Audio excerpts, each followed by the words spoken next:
the Association of State Dam Safety Officials is pleased to present this online education program. This program is Introduction to Inspecting Dams for Owners and Operators. Our speaker today is Paul G. Schweiger. We are very pleased to welcome all of you to this program. My name is Sean Brown, and I will be the moderator for today's seminar. Please note that today's call is being recorded, and all participant lines will be muted. And now it is my pleasure to introduce today's speaker, Paul Schweiger. Mr. Schweiger is a Vice President of Gannett Fleming and has over 26 years of consulting engineering experience. He has served as a project engineer or manager for the design of 10 new dams, including 4 NRCS dams, and the design and technical review of many dam rehabilitation projects. He has inspected hundreds of dams across the nation, including over 100 dam assessment reports for the NRCS. He was also responsible for conducting dam safety inspections and performing failure mode analysis for 16 high-hazard dams on the island of Oahu following the Ka'aloka Dam failure, and providing dam safety training to Hawaii's state dam owners, regulators, and consulting engineers. Paul, welcome to the program. Let's get started. Thank you very much, Sean, and welcome everyone to this first in a series of webinars that are being developed by the Association of Dam Safety Officials Dam Owner Outreach Advisory Committee, and they're specifically designed for dam owners and operators. Just if you're not familiar with the Association of Dam Safety Officials, it's a nonprofit organization with over 3,000 members, and they have a common vision of making a future where all dams are safe. And an important part of their membership includes dam owners and operators. It's no surprise that a key part of accomplishing this goal of making a future where all dams are safe is to provide outreach programs for dam owners and people who are responsible for operating and maintaining dams. Now, the Association of Dam Safety Officials does a lot more than provide training. They also have all kinds of technical resources. They have conferences and do a lot of other things to promote dam safety across the nation. And I'll talk a little bit more about that at the very end. Now, during this presentation, we're going to cover it's going to be in 3 parts. The first part is covering dam fundamentals, and that's pretty much covering everything, the very basics of what dam owners and operators should know about dams. The second part includes inspecting embankment dams, and as you're going to see, embankment dams are by far the most common type of dam. And then part 3, we're going to be looking at inspecting all of the appurtenant structures, and that includes inspecting spillways, the outlet works, drains, and instrumentation.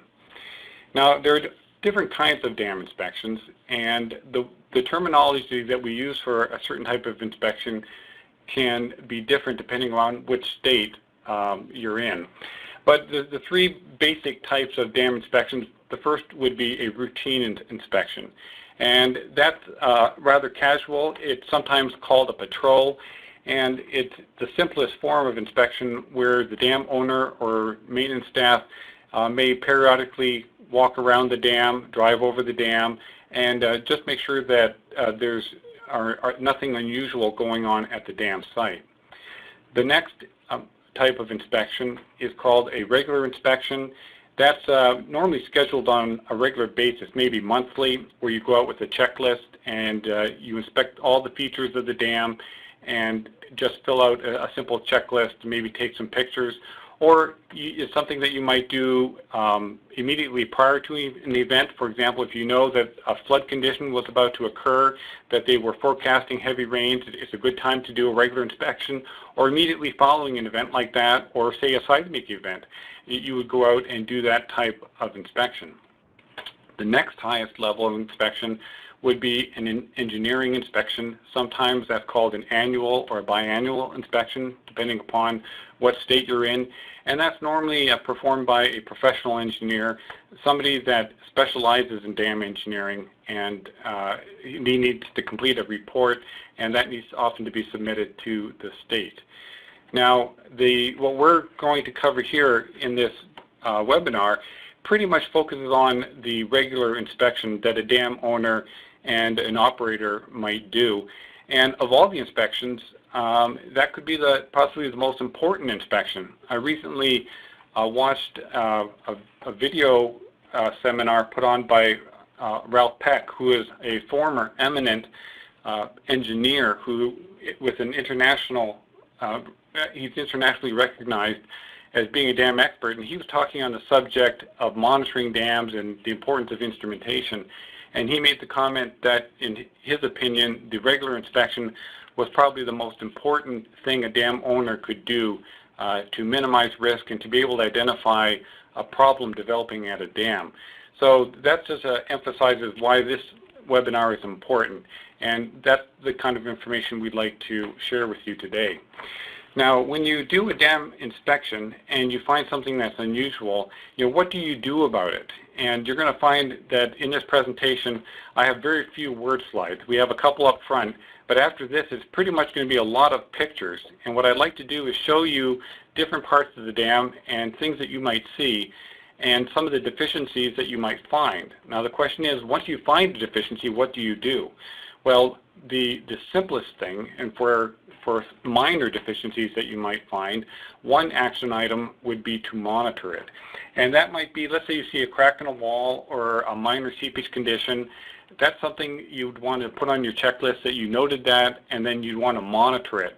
And you may want to make some measurements as well. If it's a seepage condition, you'll want to quantify how much seepage. If it's a crack or something like that, you may want to measure it, and then that's a way of monitoring it. Now, if you see something more significant, you may want to take a higher level of action, and that may include repairing or maintaining and the deficiency. And in the case like that, maybe a feature of the dam was vandalized, there's a missing sign, you may need to lubricate a gate hoist, the trash rack of spillway or conduit may be obstructed and it needs to be opened up, or removing unwanted vegetation. And repair or maintenance is something that the dam owner and operator could do without any coordination with state officials. It's something that's basically expected to do. Now, if you see something that's more serious, and that would be escalated to a higher level of action, and that could include an engineering evaluation by your engineer. In other words, you see something going on at the dam that is changed, it's unusual, and it needs a higher level of assessment.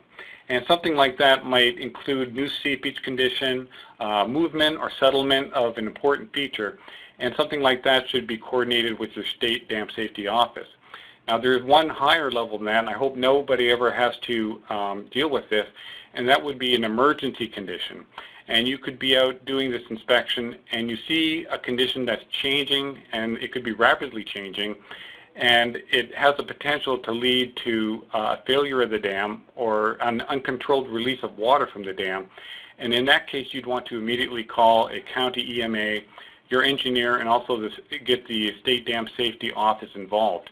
And I'm going to show you some examples of different deficiencies and how they might be escalated to these different levels. And that will help you to decide whether or not, what's the appropriate action to take.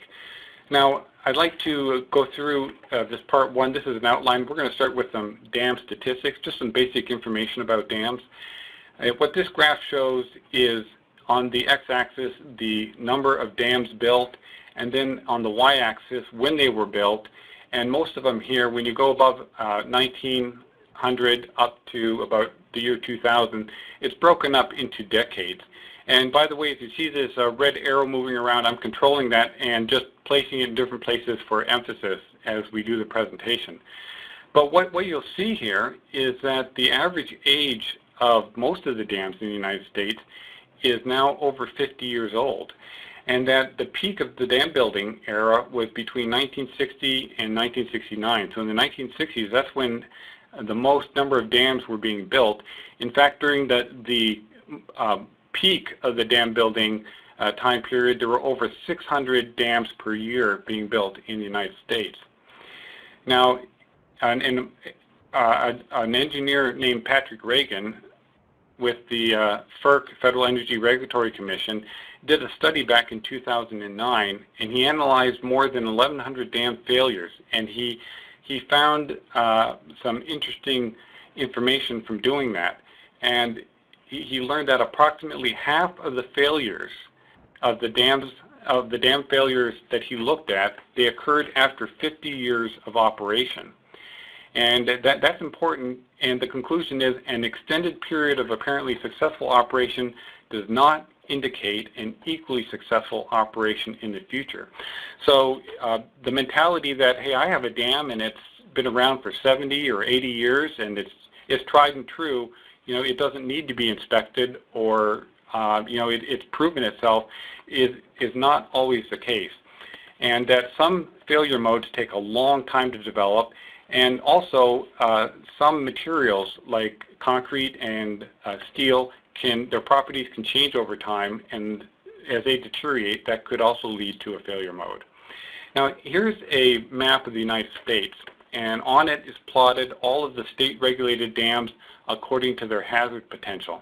And you may notice that the state of Alabama has no dams in it, and that's not because there are no dams in Alabama, but it is because Alabama is the only state in the United States that does not have a state regulatory program. The other thing you'll notice is that there are three colors of dots. There's the red dots, the yellow dots, and the black dots. The red dots are for high hazard potential dams, the yellow dots are for significant hazard potential dams, and the black dots are for low hazard dams. And most states will classify dams according to those three categories. The high hazard dams the hazard potential really has nothing to do with the condition of the dam. It could be brand new, state-of-the-art, in excellent condition. What it has everything to do with is the consequences of the dam if it were to fail. And for high hazard dams, if they were to fail, it is likely that there could be loss of life from the failure of that dam. For significant hazard dams, in most cases, the consequences of dam failure are limited to property damage downstream, which can be significant. And for low hazard dams, there's generally understood that there's no potential for loss of life, and that the economic damage would be limited to the property of the dam owner. Now, if you look at all of the dams in the United States that are state regulated, approximately 11,000 of them are high hazard, about the same number are significant hazard, and then the balance, about 67,000 or 66,000, are low hazard, for a total of almost 90,000 dams. When you add all the federal regulated dams and state regulated dams together, there are over 90,000 dams in the United States. Now let's look at some dam features in terminology, and that's particularly important when you're trying to inspect it and you're inspecting different features and entering that information in a report. You want to make sure that you're using the right terminology. And when dam is inspected, sometimes we refer to the left and right. It could be the left wall, training wall of the spillway, the right training wall, the right abutment, the left abutment. And for consistency, whenever you're doing that, the left and right is if you're facing downstream. So if you're on the top of the dam and you're looking downstream, here we would have the right abutment, and then we would have the left abutment of the dam. We have the reservoir, and then we have the top of the dam. In this case, it's an embankment. It's an embankment crest. Now, I'm showing you a dam, and I'm saying it's typical, but there really is no such thing as a typical dam. I like what one of my colleagues says. He says, dams are like snowflakes. There's no two alike. Every one of them is unique. But most dams have typical features, and that's what we're going through right now. So the top of the dam is an embankment crest, and then the upstream slope of the dam, and the downstream slope. And then we have the part where the dam meets the natural terrain. At that intersection, that's called the groin. And you can have the left groin, the left upstream groin, the right upstream groin, the left downstream groin, and the right upstream groin. Then we have a principal spillway. In this case, it's a drop structure type spillway that's out in the reservoir. And there are all different kinds of spillways. But the purpose of the principal spillway is to maintain the reservoir level. So most of the time, water is flowing in the principal spillway. And then we have a conduit that passes through the embankment, and that's the principal spillway conduit. And then a low-level outlet, the discharge point at the toe of the dam.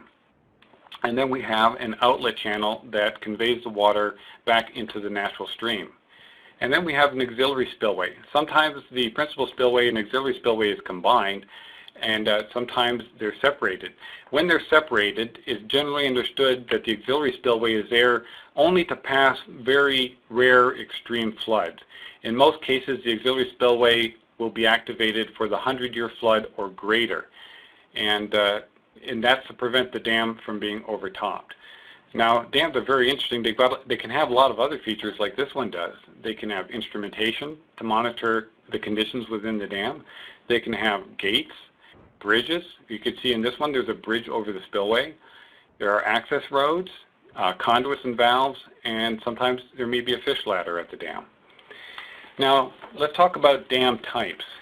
Here's a list of the major dam types that you might see.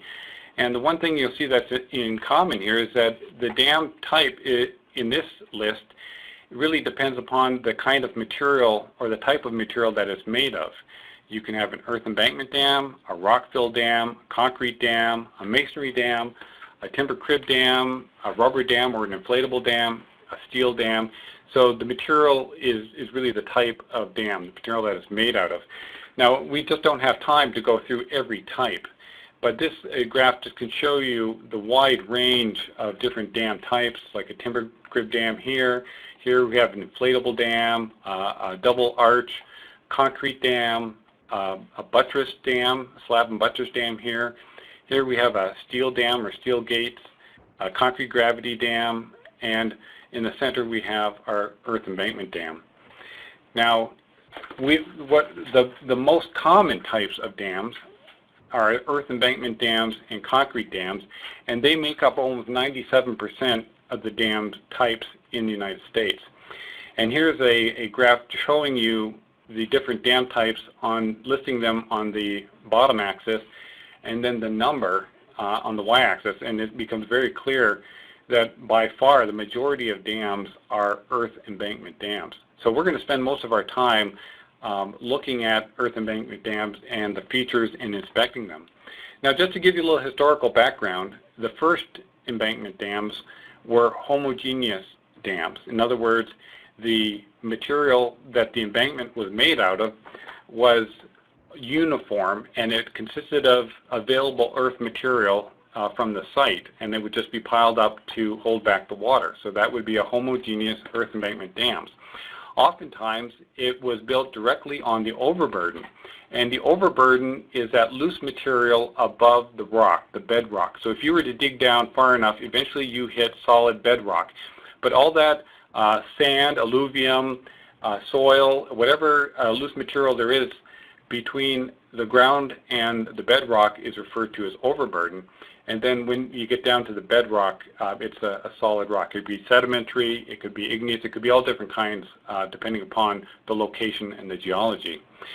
Now, what happens when you have a reservoir behind an embankment, there will be seepage through that embankment, and all dams leak.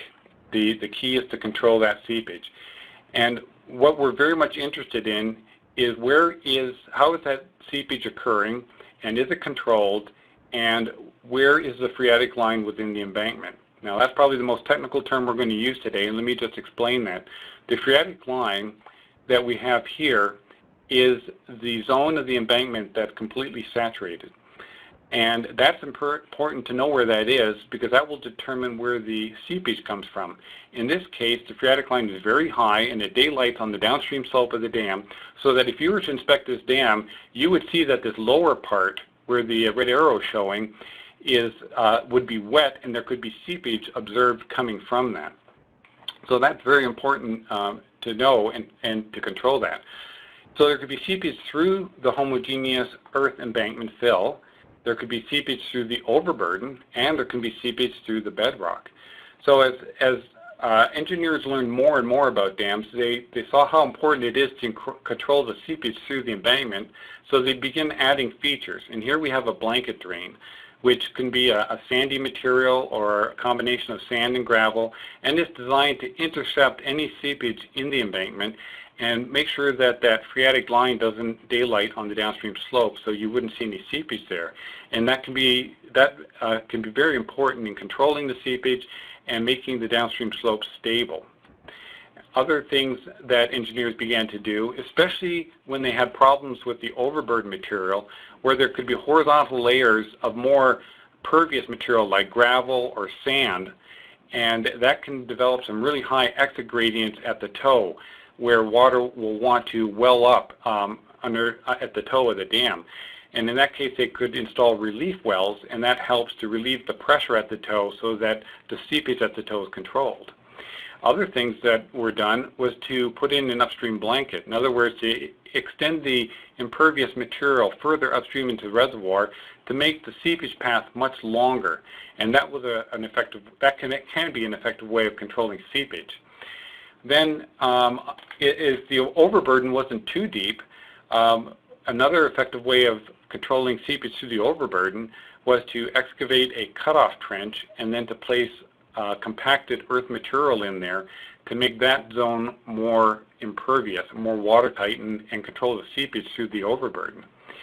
And to control the seepage through the bedrock, they could excavate a trench and make like a concrete cutoff wall, or the more common practice is to grout the foundation by drilling holes into the rock and then pressure injecting grout.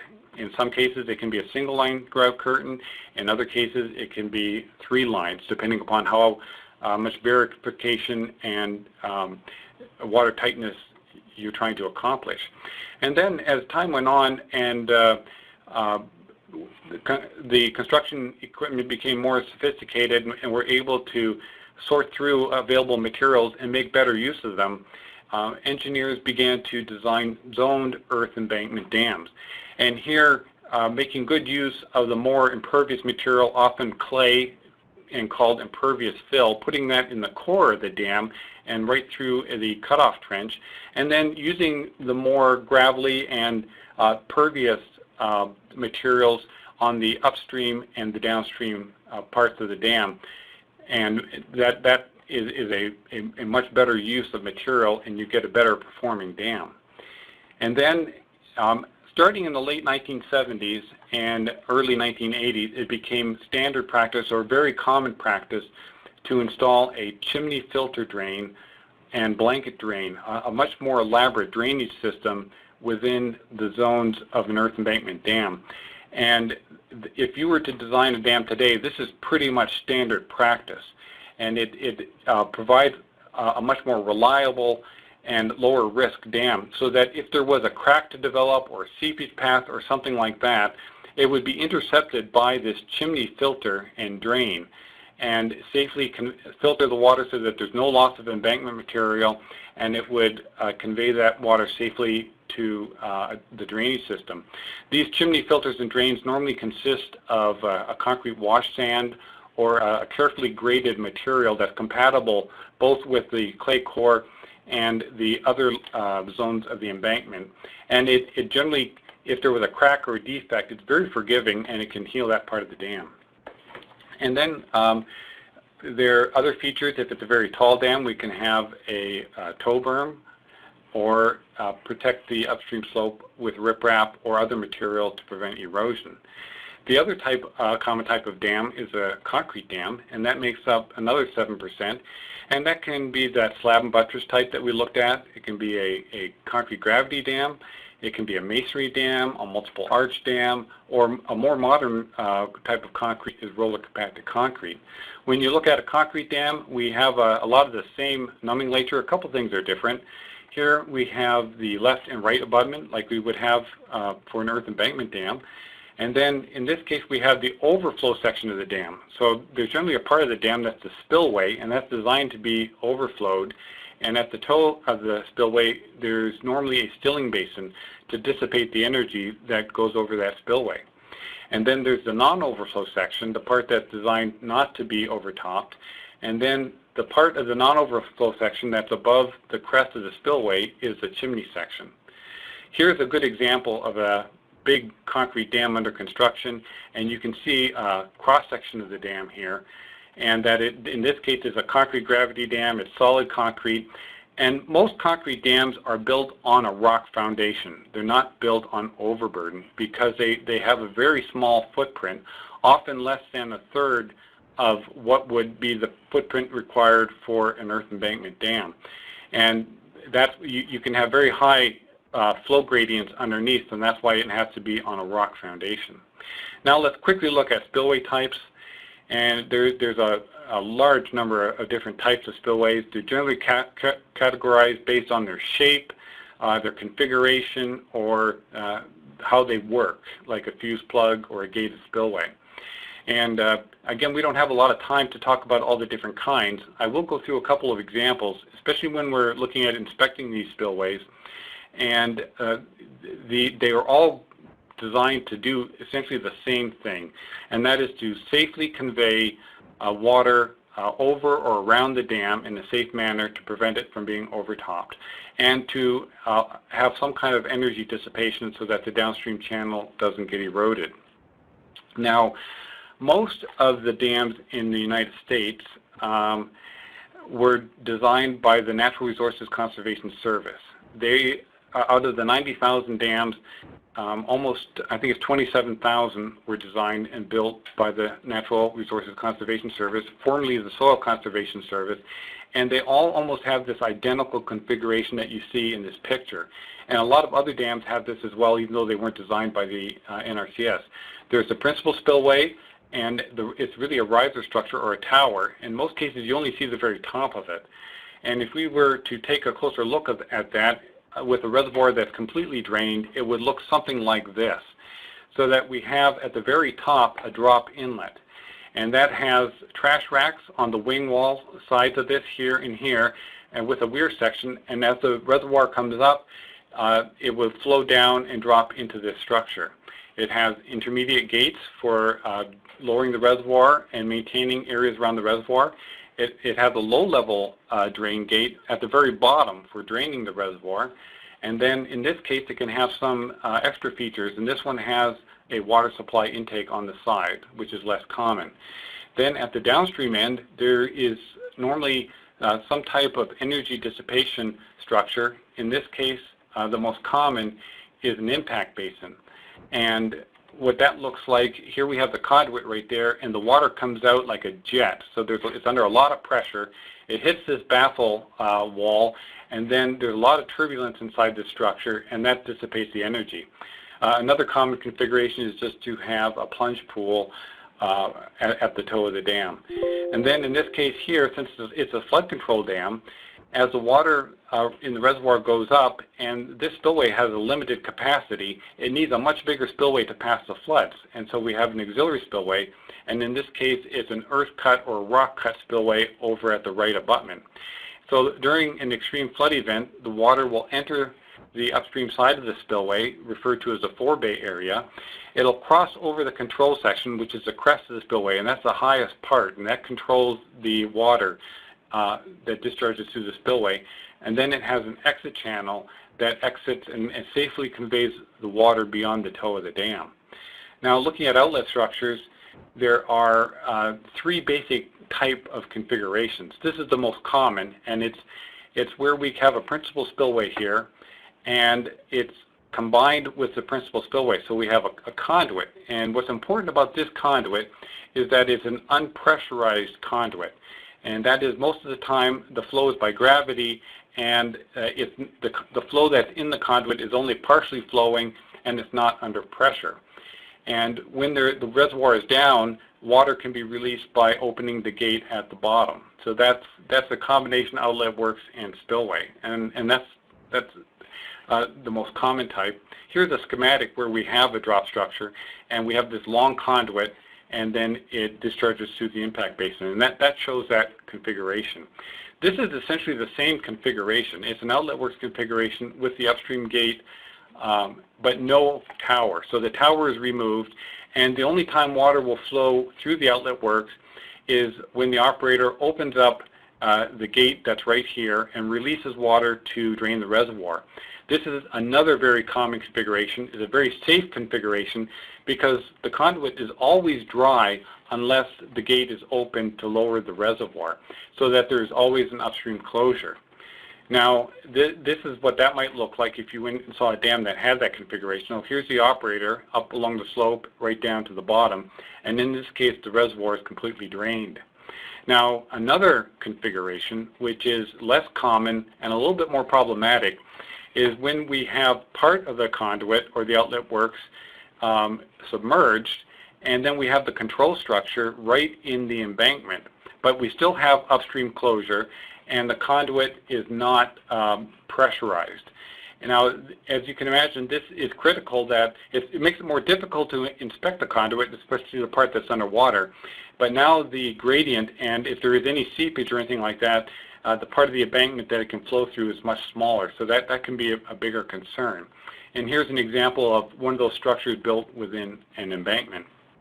And lastly, we have a outlet works configuration with a downstream control valve. And that might look like, boy, that's pretty convenient, that makes sense, but that is really a very dangerous, and as far as dam engineers are concerned, it is not a good configuration. There are a lot of older dams that have been built with this type of configuration. The problem here is that the conduit is always under the full pressure of the reservoir, so that if there was any problem with that conduit, there's no upstream closure here, so there's no way to shut the flow off. Now, the only way that that's acceptable is if that pressurized conduit is inside another conduit like this, or if it's encased in concrete and in the abutment of the dam or within the foundation rock of the dam, where it's much safer and it can't leak or develop a problem. Here's an example where there was a problem. So we have the gate at the very downstream toe of the dam. There's no upstream closure, and you can see over time everything deteriorates, including the gates. And in this case, these gates are getting ready to fail. They're corroded. They're already leaking pretty bad, and the dam owner can find himself in a very difficult situation if there's a failure here, or even worse, if the conduit begins to decay or corrode, or a joint opens up or something like that, and now you've got a pressurized condition somewhere in the embankment, and that can create a failure of the dam. Which takes us to the last thing, and that's instrumentation. This is the most common types of instrumentation: staff gauges, monuments, seepage weirs, piezometers, crack gauges, inclinometers. Out of all that, most dams will generally have these two types of instrumentation, and they work together, and that's a staff gauge and a seepage weir. And the staff gauge just tells you what the elevation is in the reservoir. It's often mounted on a feature like a training wall in a spillway or something like that, or it can also be a standalone structure in the reservoir. The most common problem I've seen with these is that they are not high enough. They should be extended right to the top of the dam, so that during a flood event, you're able to monitor what the reservoir level is. And the second most important, or actually the most important instrumentation in the dam would be any seepage measurement device there, like a seepage collection weir like you see here. This is a small broad-crested weir at the toe of the dam, and it could be in a gallery or in a weir box like we have up here.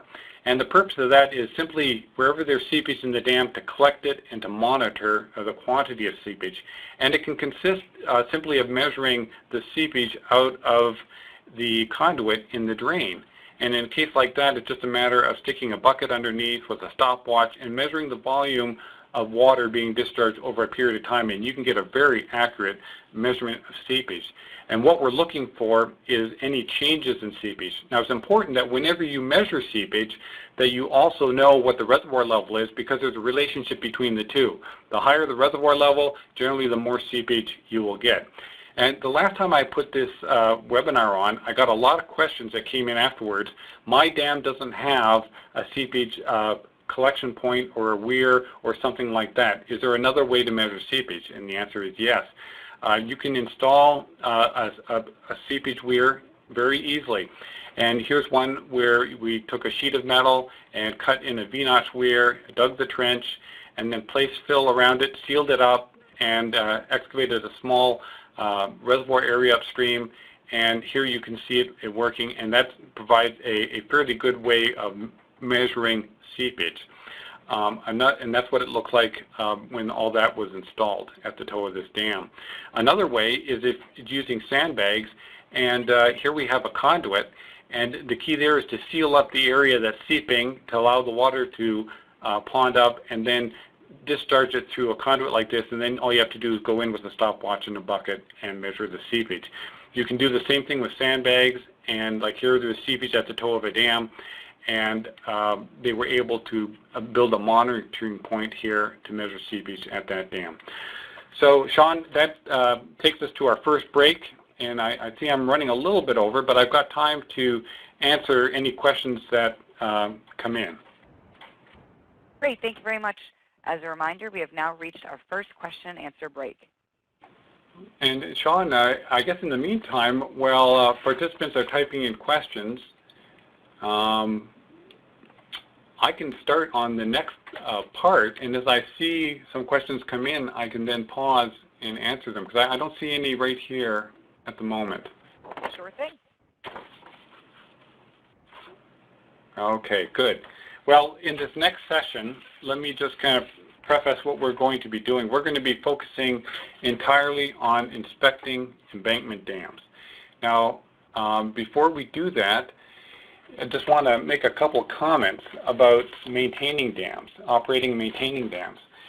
And simply by being proactive and properly operating, maintaining, and inspecting a dam, it's a lot like taking care of an aging vehicle. And I've seen some dams that have been over 100 years old, and they look pretty much as good as the day they were built. And that's where dam owners have taken a lot of pride in maintaining those structures.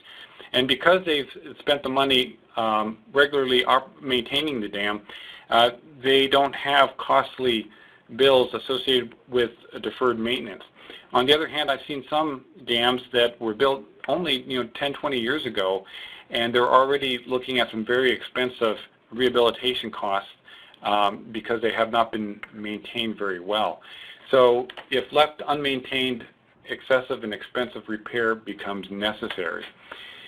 Now, when you go out and do a dam inspection, it really helps to do a little bit of coordination and planning. Now, that's especially true for an annual inspection where the engineer will go out and do it, but it's also true for doing the regular inspections. And I always make sure to schedule the inspection and coordinate it with the people that maintain the dam, because I don't want to show up and surprise them. I want to give them an opportunity to do some mowing and do other maintenance.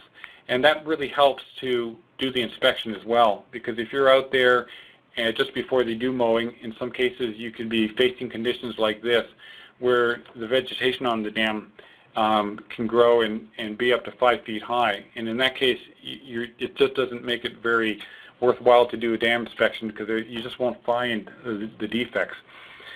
And another thing is to, especially if you're new, if this is a dam that you've just acquired or that you've just taken responsibility to do the inspections and you're not familiar with the history behind the dam, and the first thing I would look at would be the previous inspection reports, because what you're trying to do when you do an inspection is look for things that are changing and for changed conditions. And it's good to look at the previous inspection reports to see what they saw, and there may be some maintenance items that were supposed to be taken care of or things that need to be monitored. Another thing is to look at the as-built drawings. We took just a little bit of time and looked at the embankment dams, and they can all look the same on the outside, but they can be different on the inside. And there are some things that are very important to know, like does it have a tow drain, and where is the tow drain, and where does it exit? How far does the tow drain extend beyond the toe of the dam? And other features like that. Does it have instrumentation? What about operating records? And if there is instrumentation, are there readings? And it'd be good to go out and look at the new readings and see how they have trended over time. And then it's also good to bring the right equipment with you so you can do a good inspection. I do a lot of dam inspections, and this is pretty much what I pack with me whenever I do an inspection. And I want to talk just about 3 of the items here that I think are the most important. The first one is having a really good digital camera. And that's not just to take pictures. The cameras today, they do so much more than just provide you a record. And when I do take pictures, it's not uncommon for me to take 300 to 400 pictures while doing a dam inspection at a dam. It doesn't cost any money. You can get a memory card that can hold thousands of pictures, so I just take pictures all the time of all the features. I don't put all of them in a report. I'll put them in a directory, but it provides an excellent reference for in the future if you want to look back and see if any particular part of the dam has changed. Most good cameras have a really nice flash, and if you were to look inside an outlet conduit, all you see is a black hole. Even if you have a really good flashlight, you can't see very far inside. But a camera with a good flash can penetrate fairly far down a conduit. And just by taking a picture like this, it gives you a good opportunity to see what's going on from the downstream end of a conduit looking inside. It also can give you access to parts of the dam that are very difficult to gain access to. Here we have a spillway chute. It's wet, it's slippery, and it's steep, and there's really no way you can go down there and inspect parts very easily. But with the camera, you can zoom right in, and here we want to take a look at the outlet of this drain. And you can zoom in, and it shows you the condition of the concrete there, that there's some cracking going on. But more important in this case, as you zoom in, you can see that there's something going on inside this drain.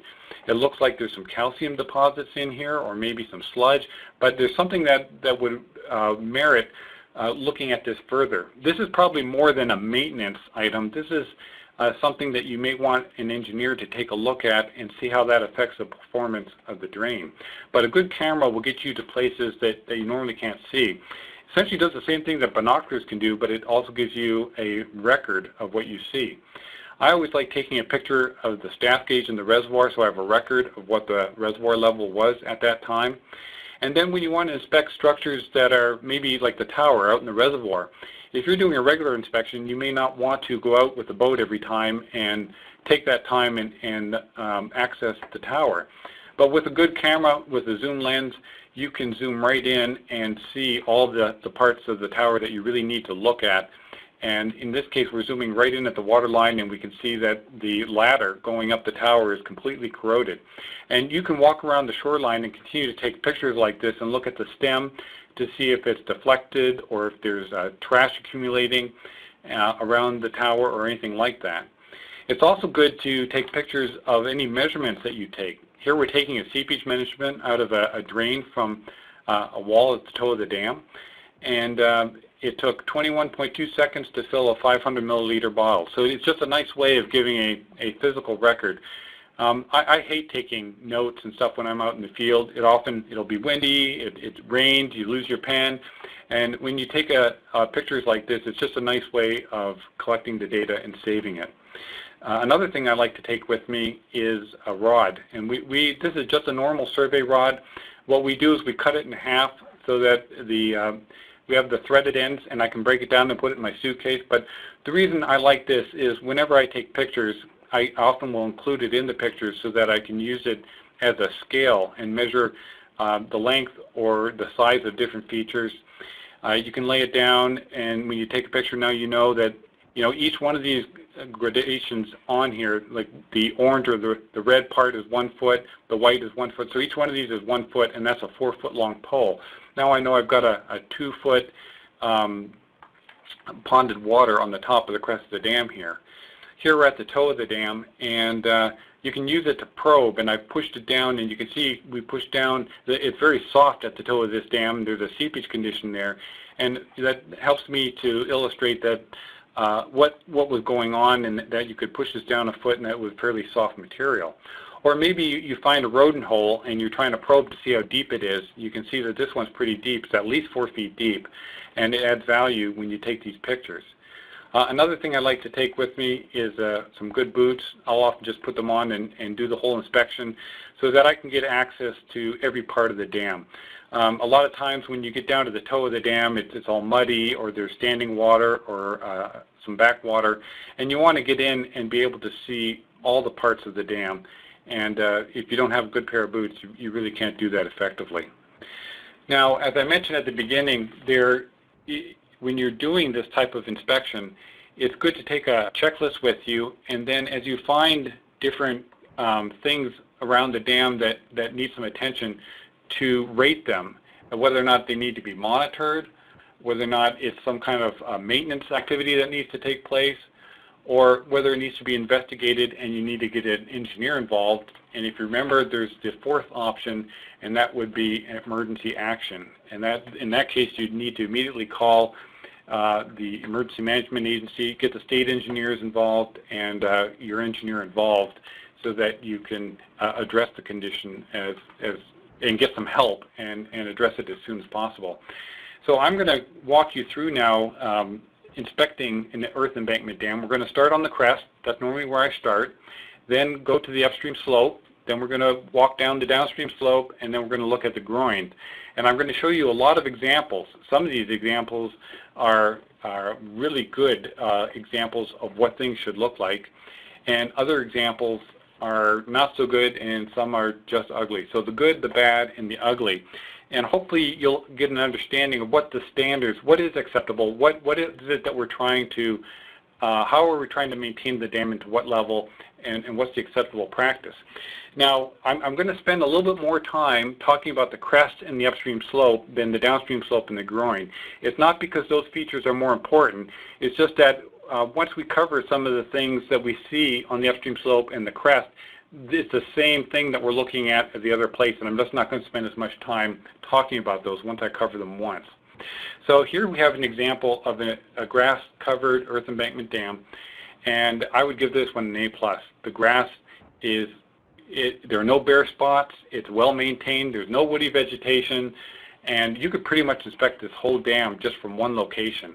In fact, if you take a look over to the left part of the slide, you can see that there's a slope slide right there at the outlet of the spillway. If that area was covered with tall grass or brush or trees, you probably wouldn't see that. But because this dam is so well maintained, you can see that from a distance. Now, the top of a dam can have all different kinds of treatments. The last one we looked at was all grass covered, and that's probably because there's never any traffic on top of the dam. Here, there may be a lot of maintenance traffic, or could even be an access road to another part of a property, and the owner covered it with a gravel, and you can see the slopes are well maintained. This is another very good example. Other dams might have a paved crest and have a highway across the top. In that case, there are a lot more things to inspect. Now, the pavement provides a really good surface to inspect if you're looking for cracks or settlement or defects or things like that. But we also have some other things. We have some nice linear structures like guide rail and parapets that we should be using to help us when we do our inspection. At the other end of the spectrum, we can run into something like this. I give this an F. The top of the dam is not being well maintained.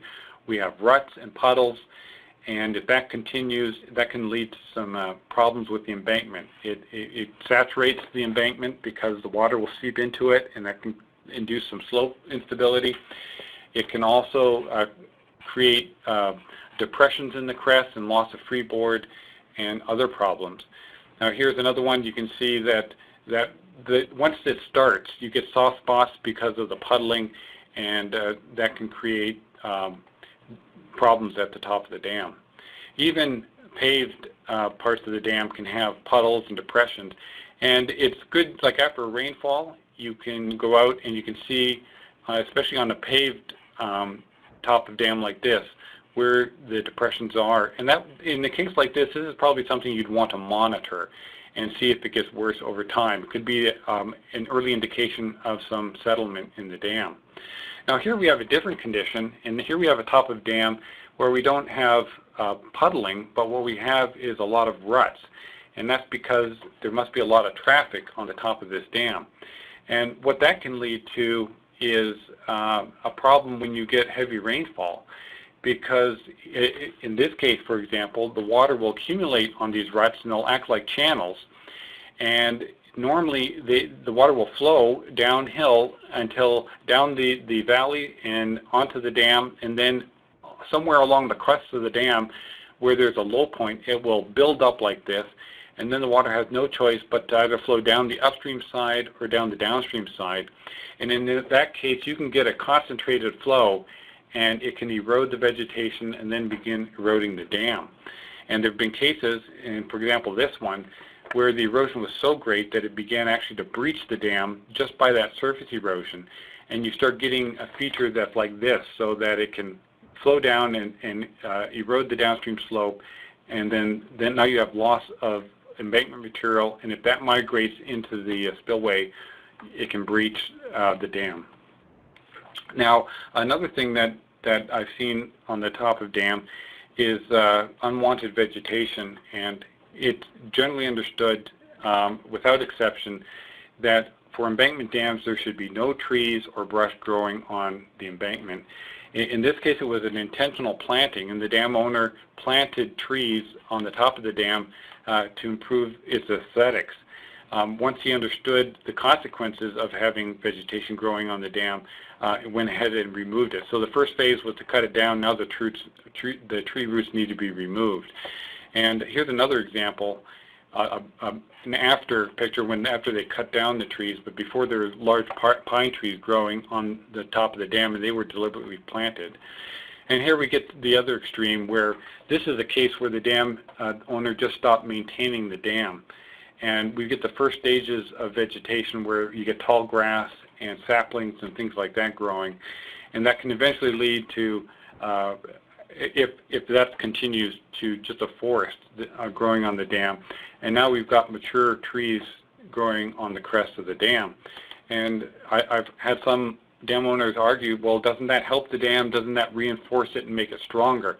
And I guess there could be some truth to that, except that when there are two things that can happen. One is the trees can get blown over, and if that happens, the whole root ball will get torn out with the tree. And there have been cases where dams have failed because of that, and this is an example where there was a tree growing on top of the dam, it got blown over, and then that caused the reservoir to flow through the opening and breach the dam.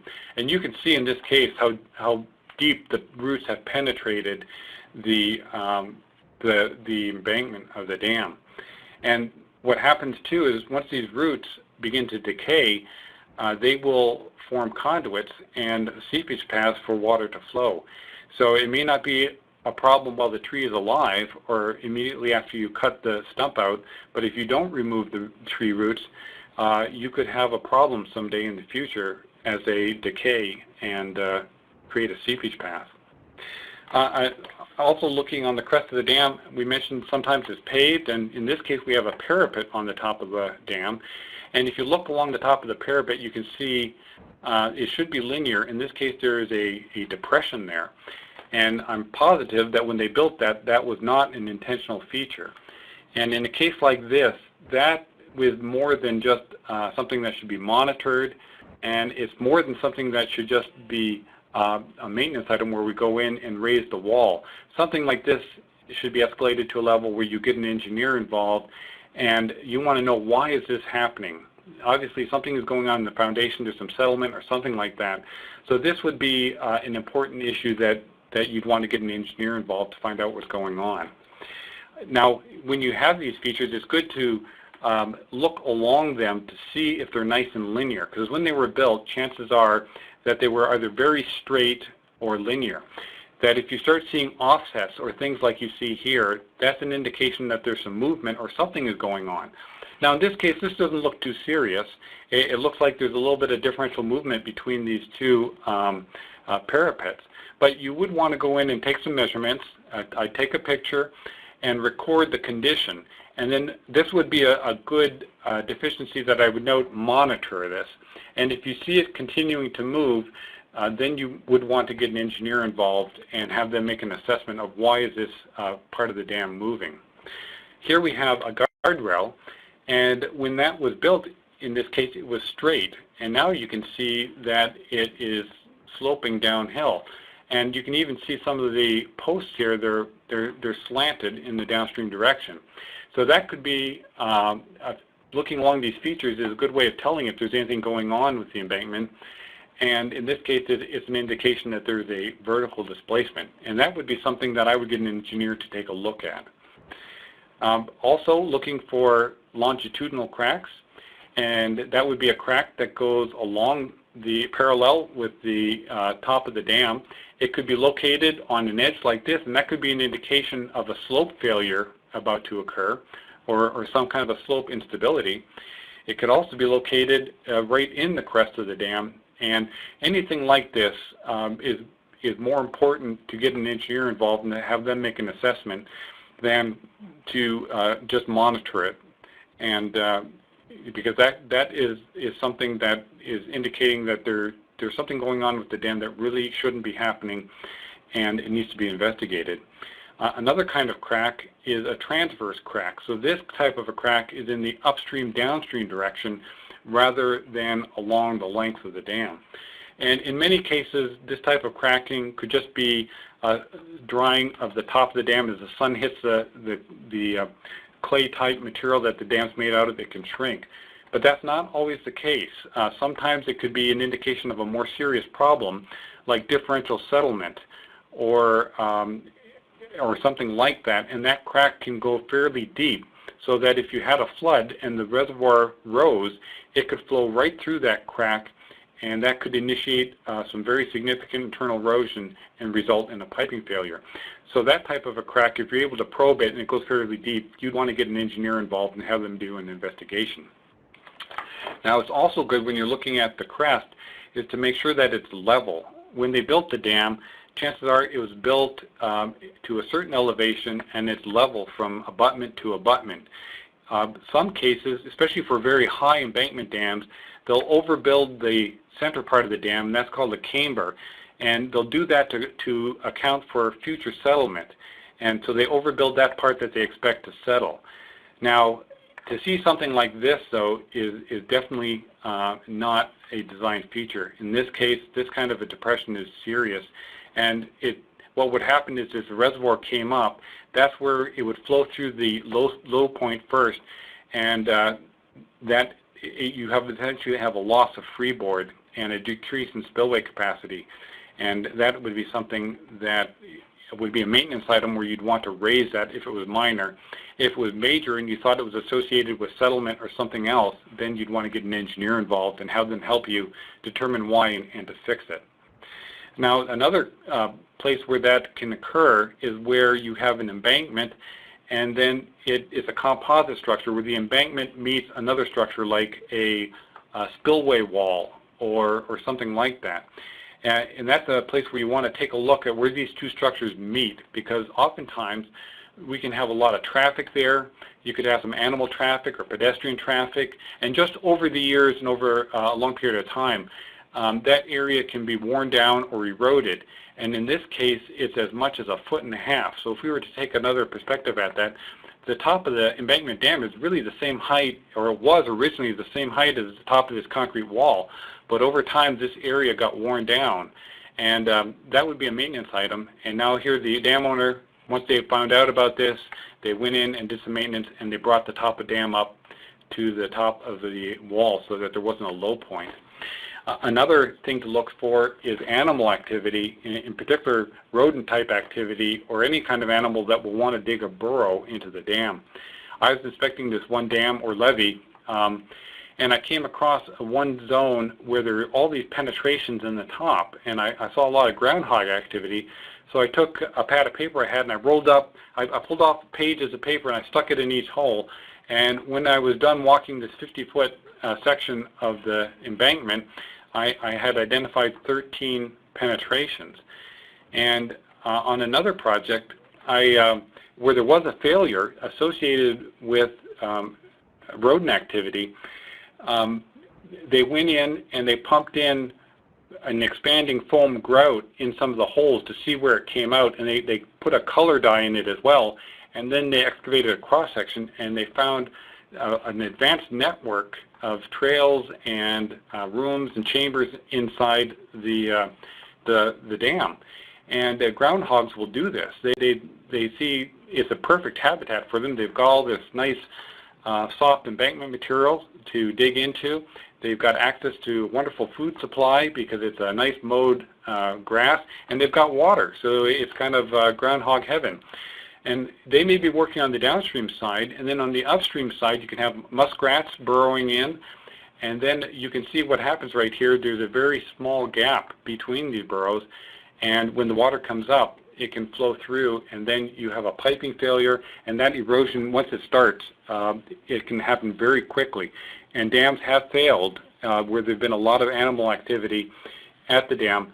Most of the time it's at the crest of the dam, at the top, where the embankment is fairly narrow, and not so much at the bottom, especially for big dams where it's very fat and you're less likely to get that kind of a connection. But it's very important to take care of animal activity like that, and the most effective approach is to control the population so that it doesn't happen in the first place. But once it does happen, if it's extensive like I just showed you, that's pretty much a rebuild. You need to go in and rebuild that part of the embankment. If it's minor and shallow, you can often just fill it in with a sand slurry and compact it.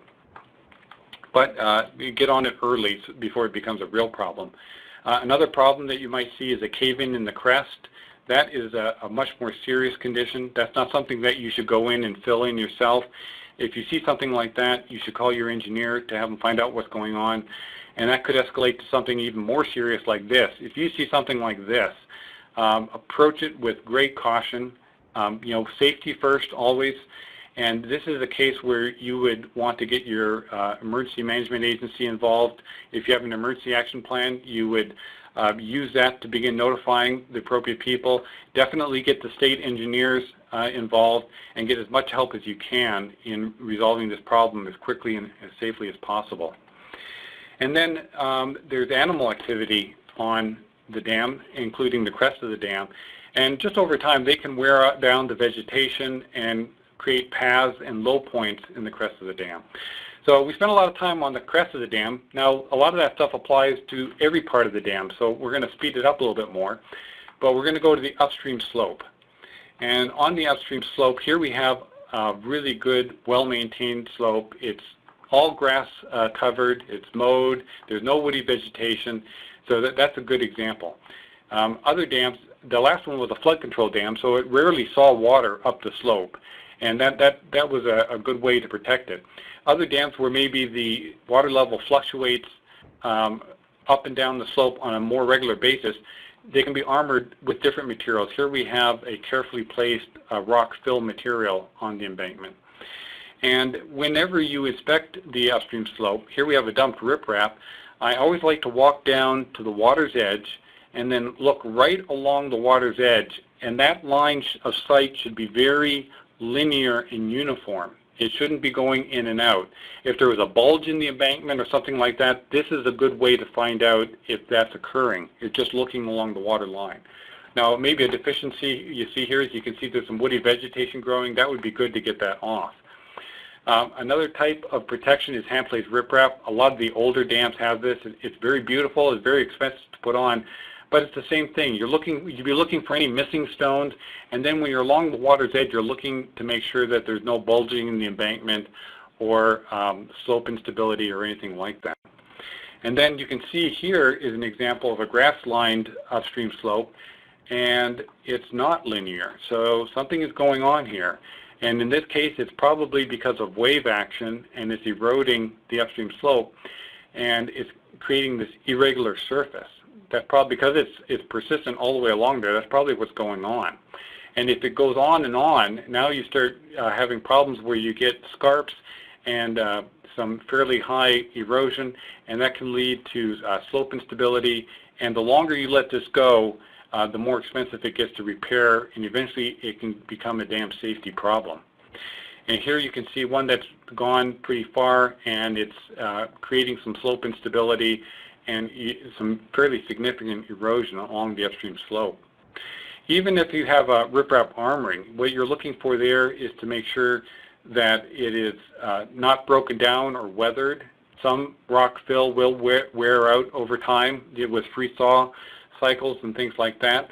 Most often, though, it's just because of kids and fishermen just throwing stuff, riprap, into the reservoir, and you want to make sure that it's sized right and that it's doing the job.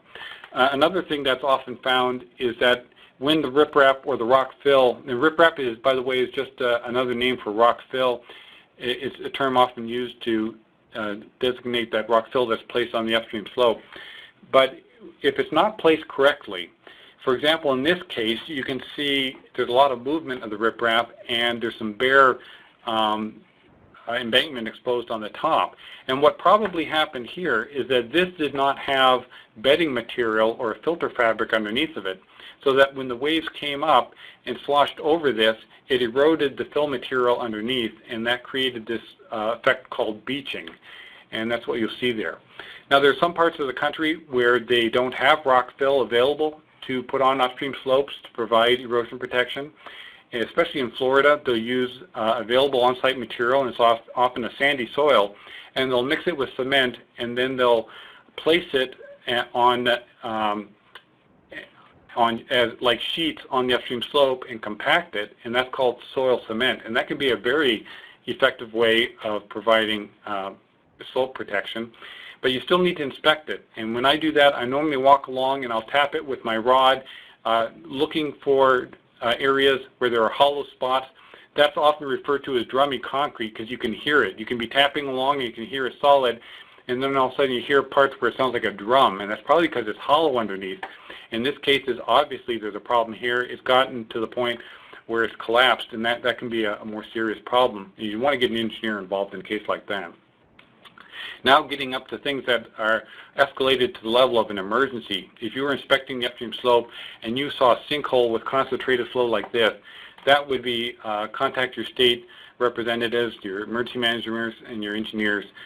In some cases, you may look out in the reservoir, and when you're inspecting the upstream slope, you don't just inspect the part you can see above the water. You're also looking into the water as much as possible to see if there's any evidence of something going on there as well. And if you do that, you may see a vortex like this.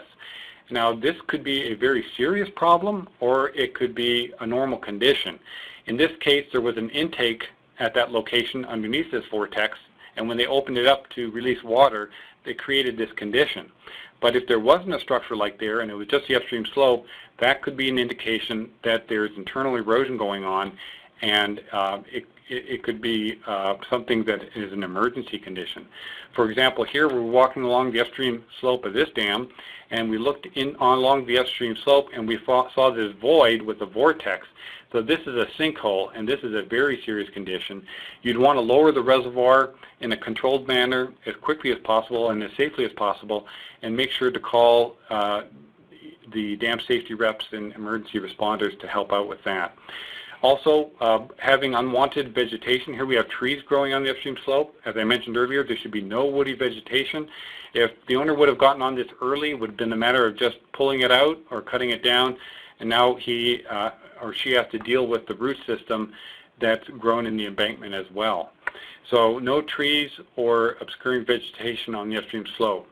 Most often you'll see something like this, where it's very easy to mow and maintain the crest and the upstream and downstream slope of the dam, and it's really hard to get at that interface right where the water meets the slope, because the equipment can't get down in there. It's often wet, and you don't have good traction. So that gets neglected, and then we'll get this tall vegetation growing there, but that needs to be removed as well.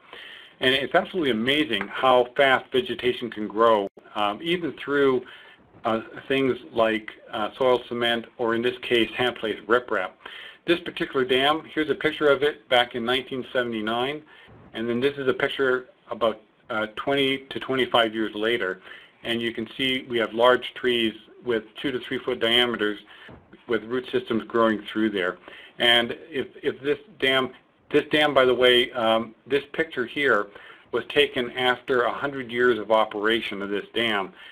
Then the ownership changed, and then we had trees growing on it within a few years, and now it's a major rehabilitation problem.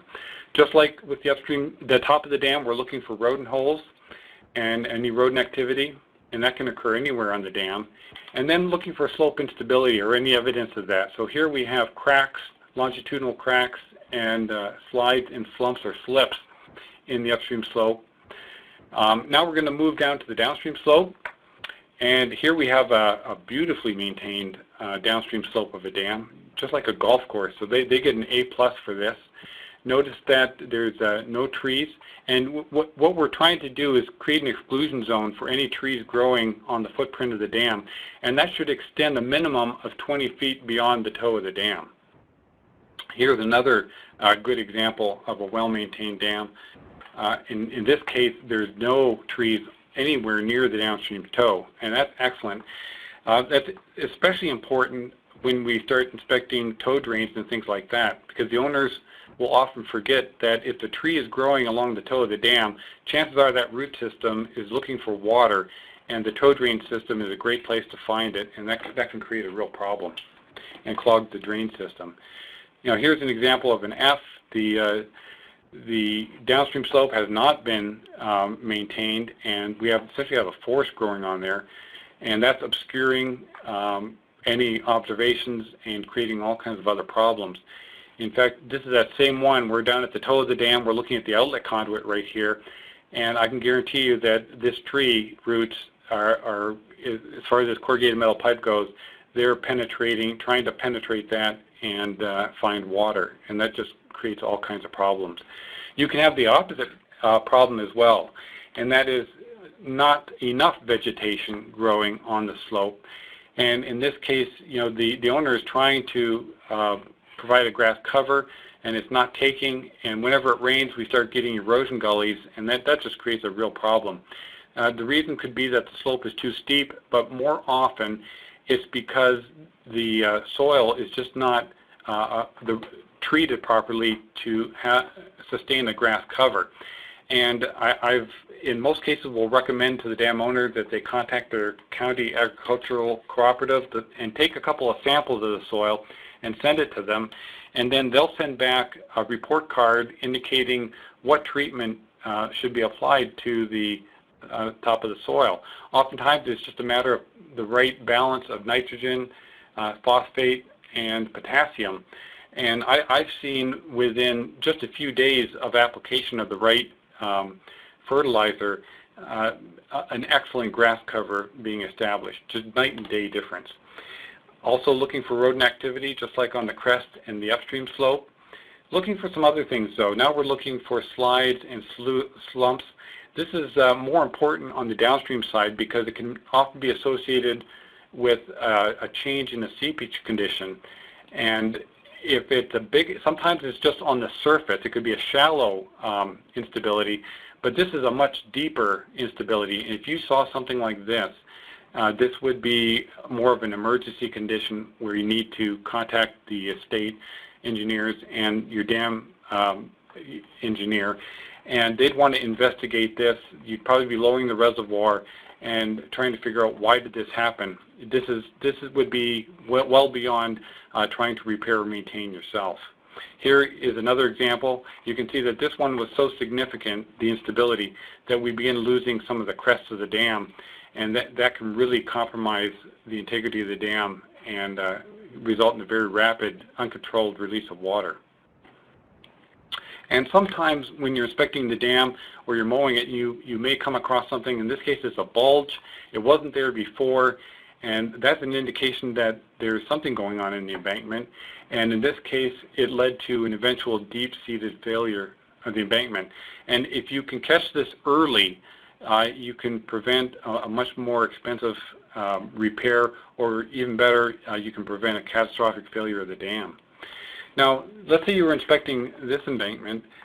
Do you see anything unusual here? And this is another case where you look at other features and see if you see anything unusual. And if you look at this long enough, you may begin to see that, look at that pole, that's kind of tilting. And that could be a coincidence that one pole is tilting, but when you start seeing one there and another one here and then these bollards, and they're all tilting in the same direction, chances are they were not installed like that, because you can see this bollard was vertical and there were other features here that are vertical. You can use this as evidence to help indicate whether or not there is a slope movement or a problem developing.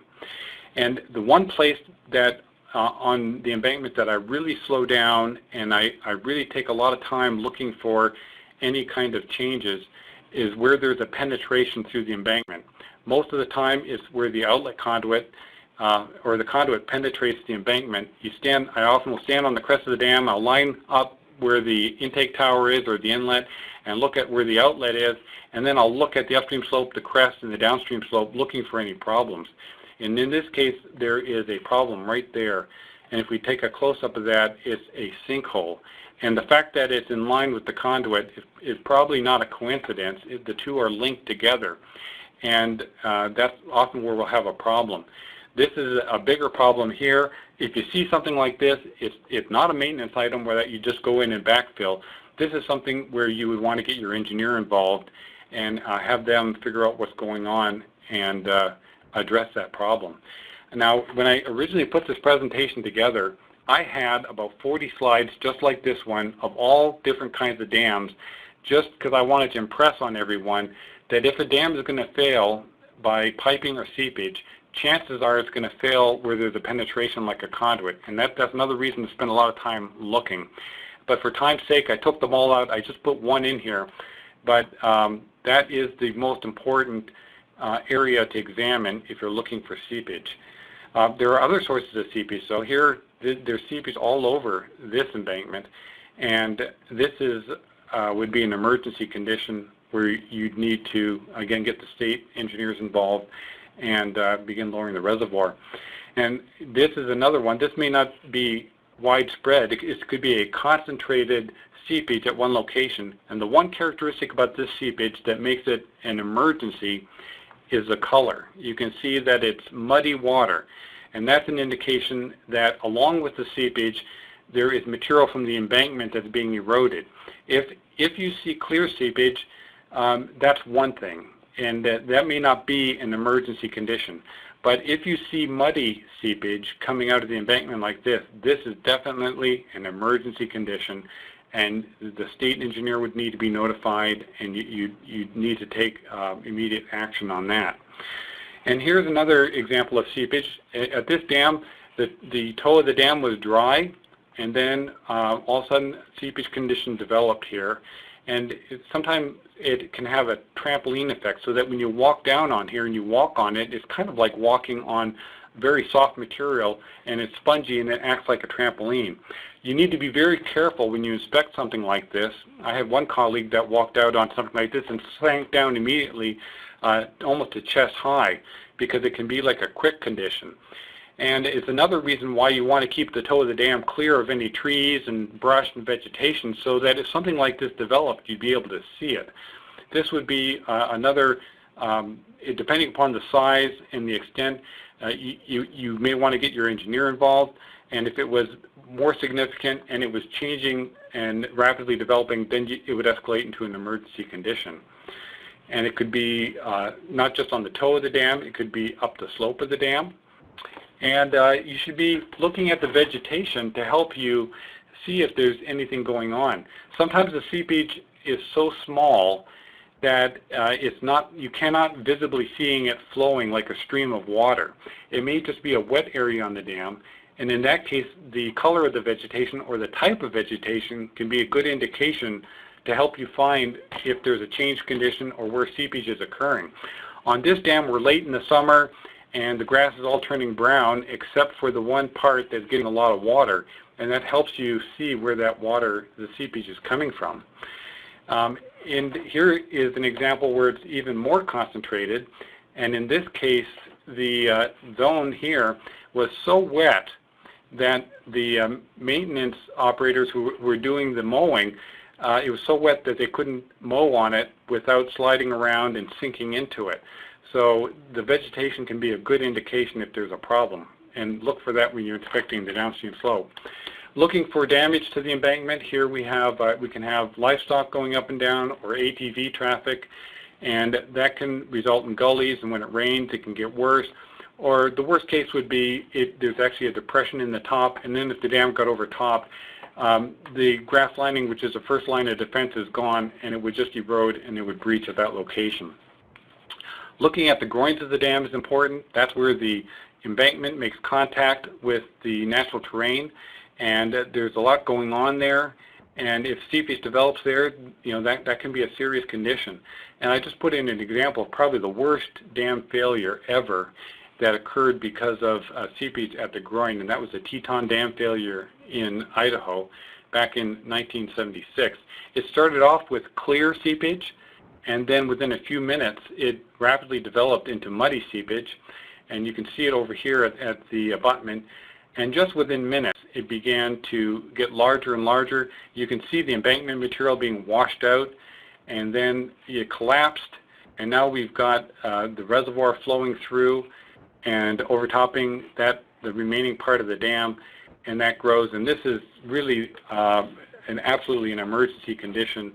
And this particular dam failure resulted in billions of dollars of damage and a loss of, I believe, only about 14 people died. I say only because the community that was inundated downstream was very large. Thousands of people live downstream.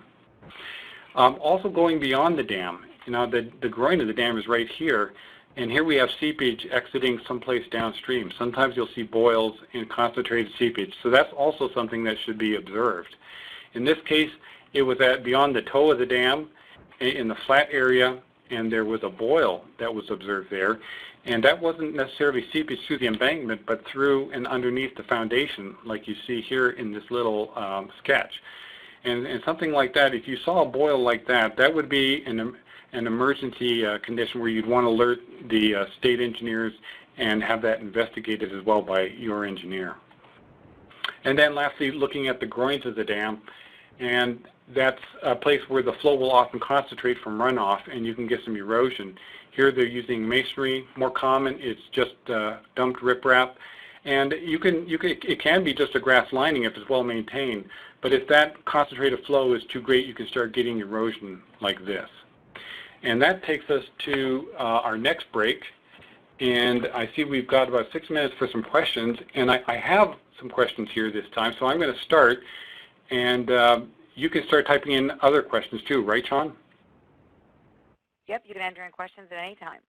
Okay. It says, you have mentioned about the 3 types of inspection, routine, regular, and annual.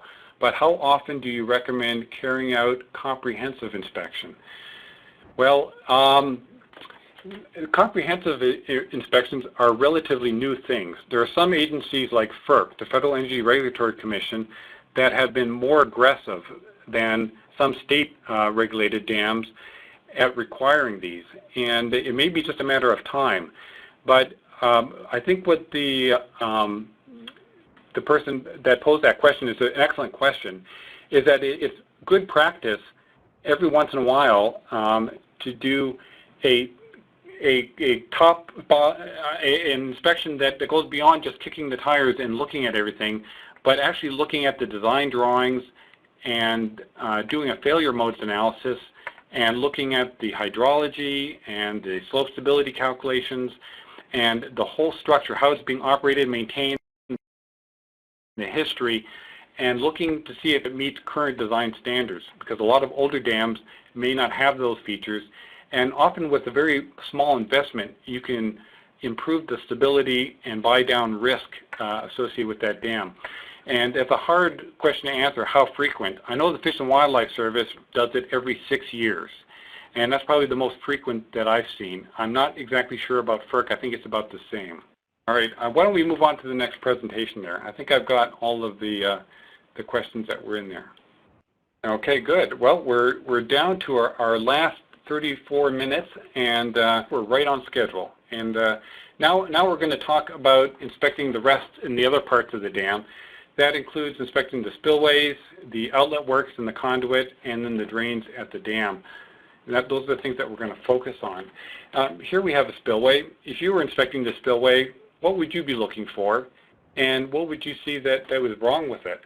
Well, a lot of times it's not immediately obvious. This spillway was built in the 1960s, and whenever I inspect a spillway that is that old, I like to look at the drawings. And what I look at is all these slabs and the joint of the slabs. I want to see how they were treated, because a lot of the early dams, they did not have water stops in the joints. And what a water stop is, it could be a metal, a piece of metal that's folded so that as the slabs expand and contract, it prevents the water from going through the joints.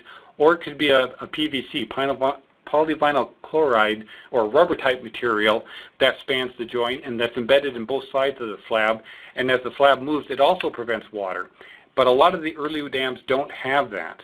And they may have some tar or bituminous material that was poured in that's now dried out and gone.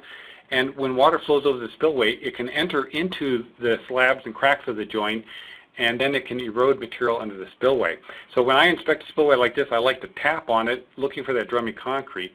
And unfortunately, I can't replicate the sound for you, what that might sound like, because we don't have the ability to do that. But in this case, we found voids under the slab, and the solution was to go in and to do repairs. And sure enough, there were large voids, and you could see these cavities under the slab.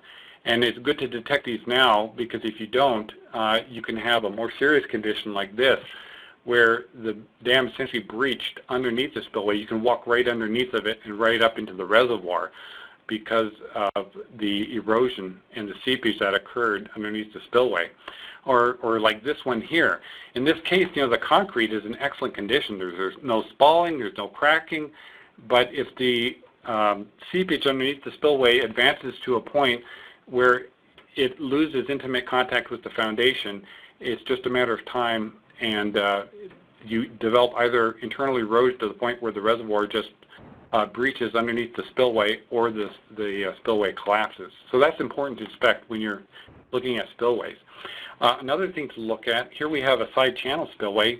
Note that there's no water going over the spillway, but as you inspect this, you see seepage going through the spillway, side slabs and the bottom of the slab, and in fact it's seeping at a very high level here. That means the water level on the other side of the slab goes all the way up to the exit point, and you can do the math. That means that there's a tremendous uplift force underneath this concrete, and that should not be occurring. That's a serious condition that you should get your engineer looking at. In fact, here we are fairly downstream of the crest, and we can see water up the side slope of this spillway. And if you looked at the design documents on this spillway, you would see that there was a drain underneath the slab.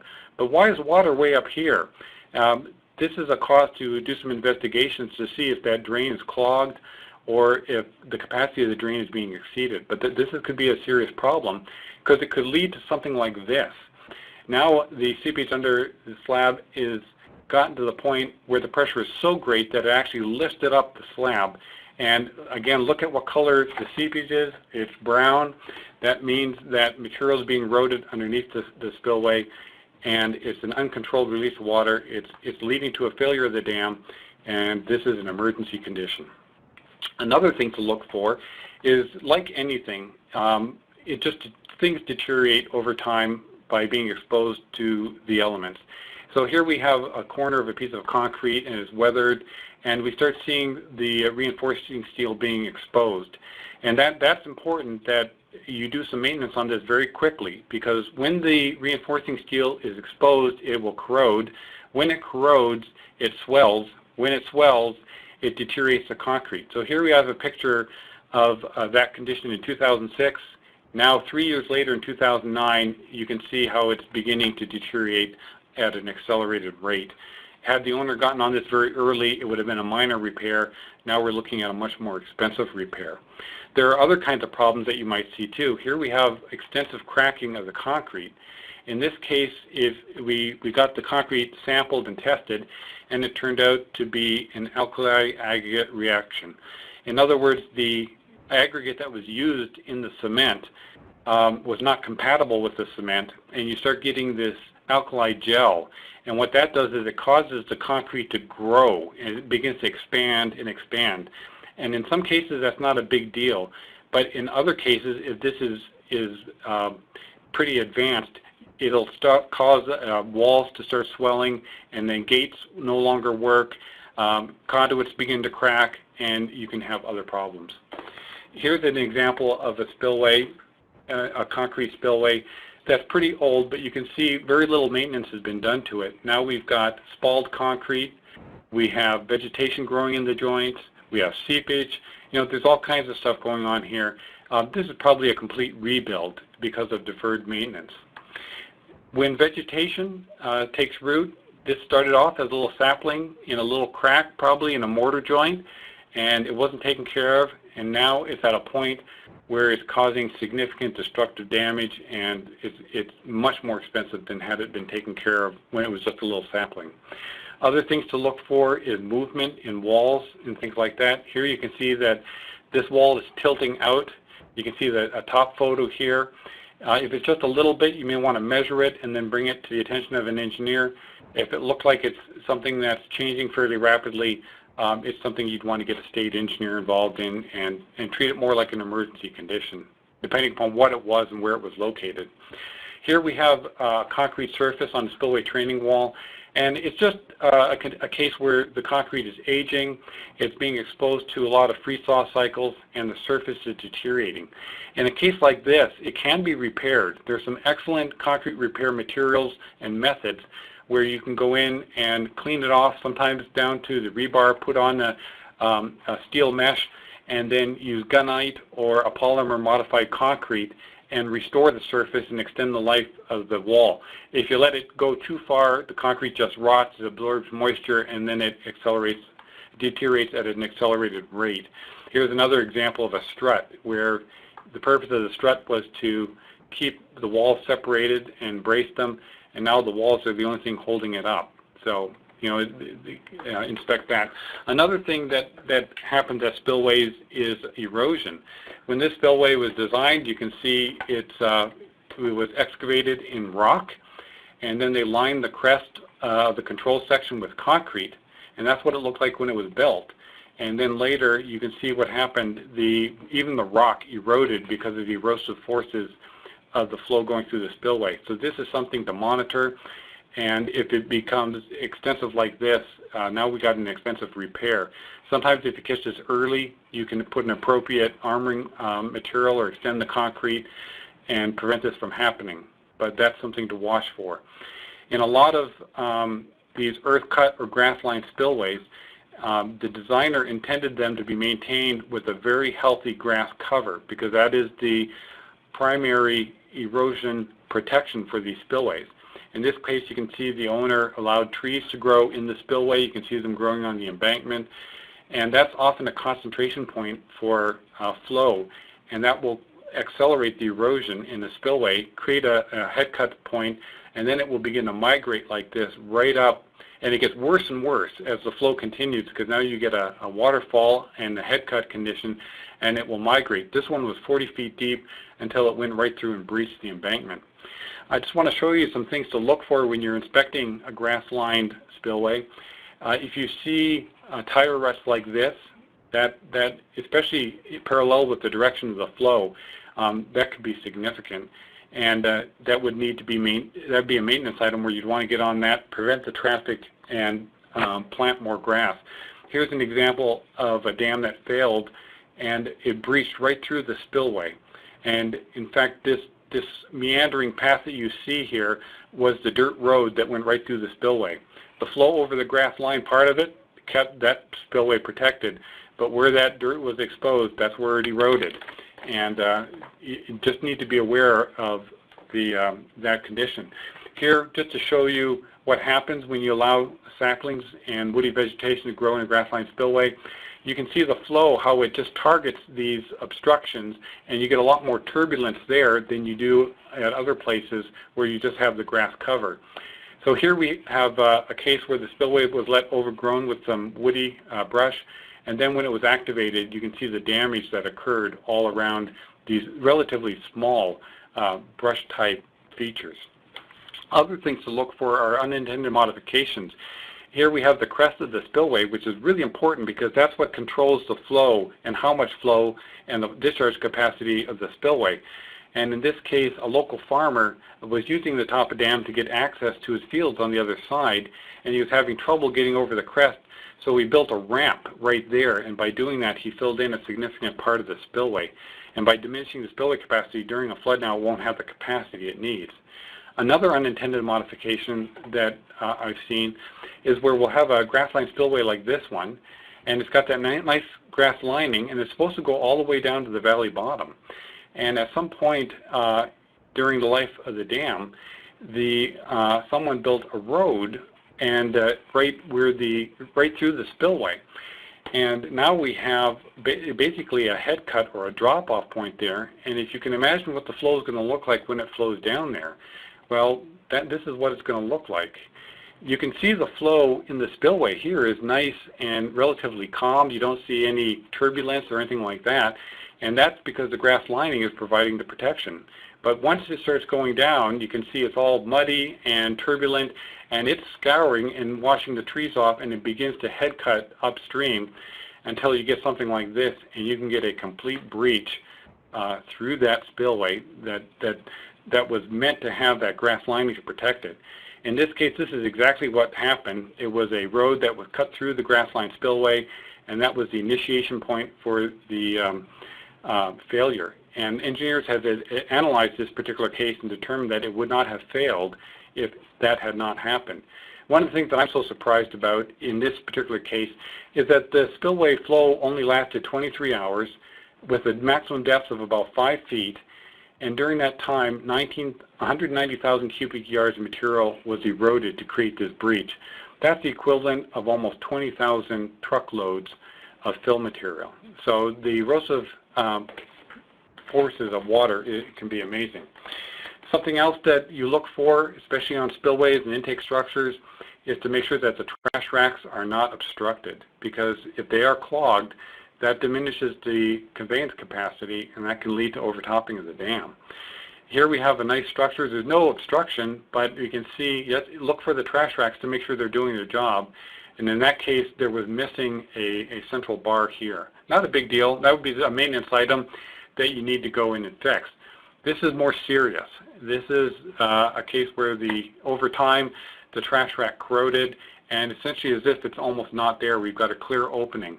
And this is, if floating debris and stuff were to enter into the conduit, it could create a real nightmare for the dam owner to try and open that up. Oftentimes these trash racks are submerged, and you need to do some underwater inspection to do that. The other problem with trash racks is if they're not properly sized. In this case, the dam owner made some modifications, and they put grating on top, and it's very small grating, about 1-inch openings, so that whenever the smallest materials like leaves and twigs try to flow into the riser structure, they get clogged up, and it becomes a very difficult maintenance item, and the trash racks are not doing what they're intended to do. In general, the opening should be about 4 inches by 4 inches. Here we have a drop structure, and it's actually intended to have this covering on top. There's really not too much wrong, but the reason I showed this picture is when you're looking at these structures, you need to look at all parts of the structure. In this case, there was a population of beavers that got very busy, and they began to take branches and stuff from the downstream side and run them up through the conduit and fill up the spillway tower from the downstream side. So that's a good reason when you're doing inspections to do a thorough inspection and look at all parts. Here is an example of an auxiliary spillway, and at some point the owner decided to improve the security at the site by putting in a chain link fence and preventing trespassers from coming on. And then debris started growing over it, and now, not debris, but vegetation. Now you've got a problem with the conveyance capacity. This is a case, there is a spillway in there somewhere. It's just a case where it was not maintained anymore.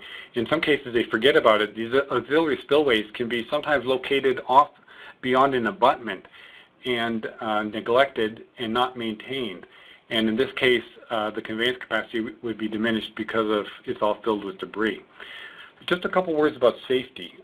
If you're inspecting a principal spillway or a riser structure like this, you need to recognize that it is a confined space, and that's a job that's probably best left to the experts unless your staff have confined space entry training. There are documented cases where inspectors and maintenance people have tried to enter and they slipped and they've lost their life by falling to the bottom. Another issue in confined spaces, and this is especially true in manholes and drain systems and things like that, where there can be other hazards. And all of these, it's very good as a dam owner to label all of these features so that the maintenance staff and other people that may want to access it know of the hazards that may exist. It's okay to open the top as long as you don't enter into that space and take measurements or do something like that. But before you enter it, you need to be aware of the hazards. And there are cases, this is probably, I have a couple of examples like this. This is where the Army Corps of Engineers had 2 interns working for them, 2 young men. They went out to this dam to do some inspection work, and they opened up the top of the manhole. One of them entered in, and he was asphyxiated, and another one, the other young man went in to try to rescue him, and then he succumbed. And the reason was there was some maintenance work that's being done nearby, and it was a gas-powered motor that was running, and the exhaust accumulated in the bottom of this manhole, and so the atmosphere was toxic. So whenever you do inspect or go in and do maintenance on a facility like this, you need to check the atmosphere, test it. If it needs to be ventilated, to ventilate it. And if somebody does enter, they need to use the right equipment and the right procedures, and you need a plan to do this. Sometimes you can enter a conduit and do a manned inspection. You need to recognize, though, that that is confined space, and it needs to be handled the same way as what we just discussed. I tend to not recommend doing any kind of conduit inspection like what you see here. I won't go into anything that's less than 48 inches in diameter. I've heard of people entering conduits as low as 24 inches in diameter. I think that's too hazardous. We have far too good equipment now to do that kind of inspection. We can use ROVs. You never know what you're going to find in there. You can find obstructions, you can find critters and other things in there, and just safety first. For most conduit inspections less than 48 inches in diameter, you can very economically do it by ROV, and I think it does a far better job because you get a complete video. It tells you where you are. You can drive up and down. You can stop at joints, do a 360 pan, and zoom in and zoom out and get a good record of what the conduit really looks like. I imagine this inspector got a big surprise when he was inspecting inside this conduit. He failed to do a lockout and tagout so that he didn't coordinate this inspection activity with people that were operating the dam. I think just by studying this picture, you can see that this exit probably was not very well planned, and he was in for a big surprise. So again, be safe when you inspect. Now, if you do inspect a conduit and you do a manned entry, what are you looking for? If it's a conduit with joints, you'll want to inspect every joint and see if there's any joint movement. If there is movement, that's not necessarily a bad thing. A lot of joints can tolerate a lot of movement, but what's important, though, is to correlate that with what does that joint actually look like, and is there still a good seal with that joint. If you see something like this where the joints are open, that is serious, and that needs to be addressed by an engineer. Other things to look for are structural defects, like maybe a cracking of the conduit or deterioration. If you see seepage in the joints, you can see here this is pressure seepage going in. It's clear, but this is a very serious condition, and this is something that you'd want an engineer to look at. There should never be any seepage in the joints of a conduit, certainly not like this. What could be even worse is if the seepage coming in is carrying embankment material right through the joint. That is really serious because now you're getting voids on the other side. The seepage can be expected to increase. Oftentimes you won't find this evidence because it's being washed through the conduit as fast as it's coming in. But this is a serious condition. The rule of thumb nowadays is never build a conduit using corrugated metal pipe. There were a lot of these used because they were so economical. That is not the place to save money. And we've learned that they have a very short life, probably 25 years, sometimes up to 50 years, but they do corrode over time. And here you can see the bottom of this one is gone, so now we just have erodible material underneath. Many dams have failed because of corrosion and the seepage through that type of a conduit. On that particular dam, they pulled the conduit out, turned it over, and you could see that that was the reason why it failed at that embankment. The other thing to look for is at the outlet, there should be no tailwater up against the conduit under normal flow conditions. During a flood, yes, the backwater would be higher. But during normal flow conditions, this outlet conduit should not be submerged in the drains. There should be no backwater going through the drains. This is not the way it was designed. This would be caused to go downstream and see if there's any silt buildup or obstructions or maybe a beaver dam or something like that, because there should be no water backing through that system. Here's the opposite. In this case, there's too much scour and erosion at the outlet of this conduit, and it's beginning to impact the stability of the embankment. And in that case, you'd want to make sure that it was armored and protected so that that didn't occur. Now, last we're going to talk about inspecting the drainage system of an embankment dam. And this is a cutaway. So we looked at the principal spillway conduit and the spillways. Now, here we have a modern dam, and it's got a chimney drain that will collect any seepage that goes through the clay core. And then any seepage that comes up through the foundation will be picked up in this blanket drain. And that's, these are all kind of sandy gravel materials that are specially designed to collect and transmit the seepage. And that will get transmitted down to the toe of the dam into a toe trench that has similar material, and then it often will have a perforated pipe in the bottom of the toe trench to collect all that seepage, and then that gets conveyed to a discharge point. If it's a very long conduit, you'll have these manholes in there so that you can have access to do inspection and cleaning of the drainage system. Now, every modern drainage system, and this is fairly recent practice, a lot of older dams don't have this, but every drainage system really should have this, and that is the conduit in the toe drain should actually have a clean out at the upstream end, not the outlet, but at the other end, the highest end, so that there is access from both ends. And here's an example of one of those clean outs where you can open the top and then have access to the conduit, take it off, you can inspect it, and if it's full of debris, you can flush it. A common thing that occurs is the accumulation of a precipitate, so that as the groundwater or the seepage water comes in contact with the atmosphere, some of the iron bacteria stuff will precipitate and it will build up in there, and it needs to be flushed out. The other thing that can happen is the conduits are made out of corrugated metal pipe or something like that, and they corrode and begin to collapse. Or you have animal and rodent activity using them as a dwelling place and filling them up with stuff. Like all parts of the dam, they need to be maintained, and if they're clogged up, you can get in and water jet them out and clean them out.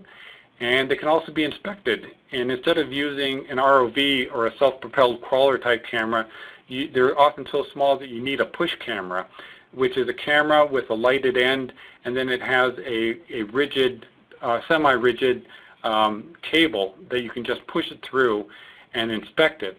The kind of things that you might see is a structural failure of the drainage conduit, or in this case it's a complete failure, and now embankment material is actually being washed in, drain material is being washed in and out of the drain system. So that's a serious condition. But most common you'll see, if they're not maintaining the trees away from the toe of the dam, that it can get filled with tree roots and basically renders the whole drainage system ineffective, and it can cause problems. The gates also need to be exercised. Never do anything like this. Here we've got three big boys, and this guy's using a big pipe section to try and either open or close this gate. And if you do that, I can guarantee you that you're going to damage the gate. These gate systems are designed to be operated by one person with about 40 pounds of strength. And one of three bad things can happen if you do that. The first one is that you can actually separate the sluice gate from its frame, and that's a very expensive repair, especially if it's under a deep reservoir where you need a diver, and that can create a world of hurt. The other thing that's more common is that you'll bend the stem and break it off of the stem guides because it's putting it under compression. And usually what's happening here is that there's some seepage and they're trying to shut it, so they're trying to put more and more force on it, and it can't shut anymore because it's not that it's not shut, it's just that the gate needs to be adjusted, and they'll end up breaking the stem guides. And another thing that often happens is if it doesn't break on the stem or it doesn't break on the gate, it will break the operator. And in this case, that's what happened here. It actually separated that piece of cast metal, and the owner put a temporary clamp on it to hold it together, but it broke it right off. Here's another example. In this case, it was broke right at the top of the operator, and that generally means that the operator needs to be replaced. Gates need to be lubricated. This was a failure where the pins of the gate were not lubricated, and when they lifted it up, it was too much friction and it broke. And when you're inspecting it, all the moving parts of the gate need to be lubricated and maintained. Here, the gears were all contaminated with sand and grit, and that's something to inspect. Here, the gate is perforated and rusted through, so that's a problem. So that wraps up the inspection part, and I just want to close with a couple of comments about some more resources that are available to you. This is really maybe like drinking through a fire hose. The information came so fast.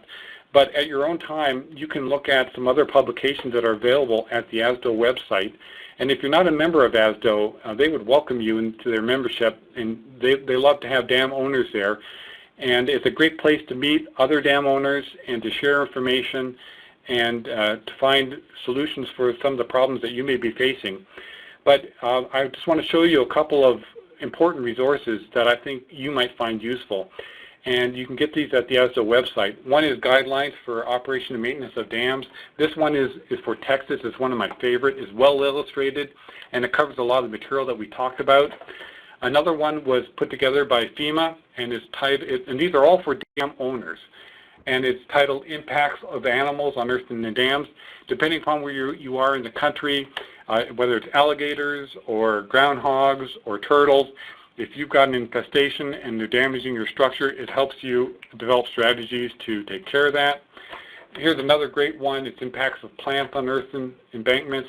If you inherit a dam that has a lot of tree growth on it and you want to manage that and figure out how to deal with it, it has all kinds of examples. If you have a dam in a remote area and you can't get out there and mow it, it gives you all kinds of other methods to control the vegetation. This is an excellent one on conduits through embankment dams. It talks about best practices, about design, construction, how to inspect them, and things like that. Here's one on training aids. It's how to organize and operate an operation and maintenance program. And it actually has manuals and videos that you can look at to do that and get that information. And this is a very recent one too, put out by FEMA and Homeland Security. And that's how to harden your dam, especially if you think it's a target for vandalism or terrorism. If you're not a member of ASDO, it is the best place. I think they are the premier dam safety organization in the world. In my lifetime, I've been a member now for about 27 years, and they've only been around for about 30 years, and I have just seen remarkable things happen because of the volunteer work that the membership does, as well as the members that keep that organization running. And I would encourage you to go to an annual conference. If you can't go to an annual conference, go to one of the regional conferences.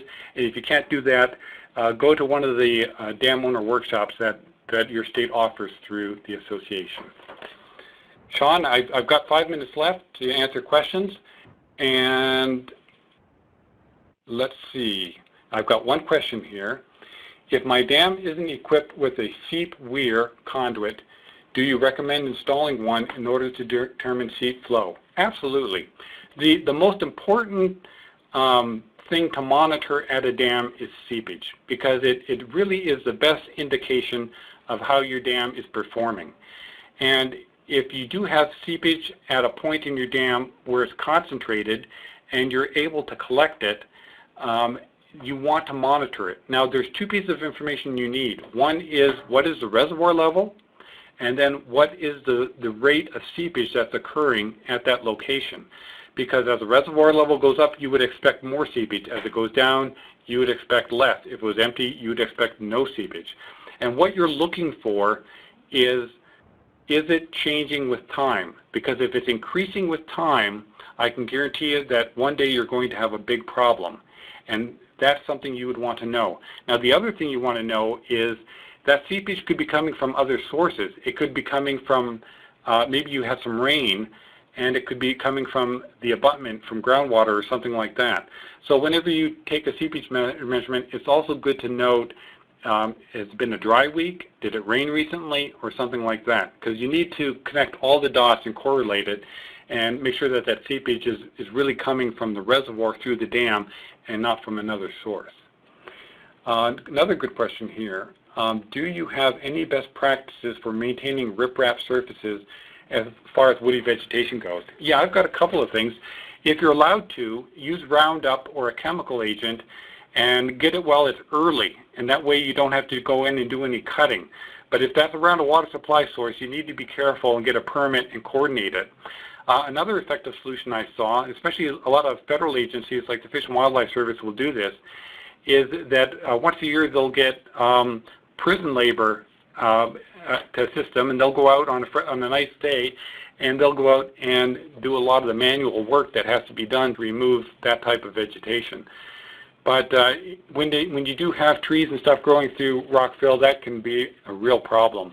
So those are two good strategies. One is manual labor, and the other one is using chemicals. Sometimes you can use a biocide as well that will prevent it from happening in the first place. So you can place that underneath the riprap, and it will prevent growth from occurring. It'll deter it. But be careful about the environment when you do that. I think I'm up to speed on all the questions, Sean. Did I miss any? That looks good to me. Okay. And I think we're right into our last minute. We sure are. Any closing remarks for our audience, Paul? Yeah, I'd like to thank everybody for taking time, especially out of their evening, to educate themselves on what some of the responsibilities associated with owning and operating dams. It sure is a big responsibility. Dams are very important, they're necessary, and maintaining them is a very important function. And the dam owners, I'd like to encourage you to be part of the Association Dam Safety Officials, and especially in their vision of making a future where all dams are safe, because really you are the first line of defense. And I wish you well. I encourage you to take good care of your dams, and if I can be of any help to you, don't hesitate to email or contact me. Thank you, Sean. Super. Thank you very much. And with that, we will conclude today's online seminar.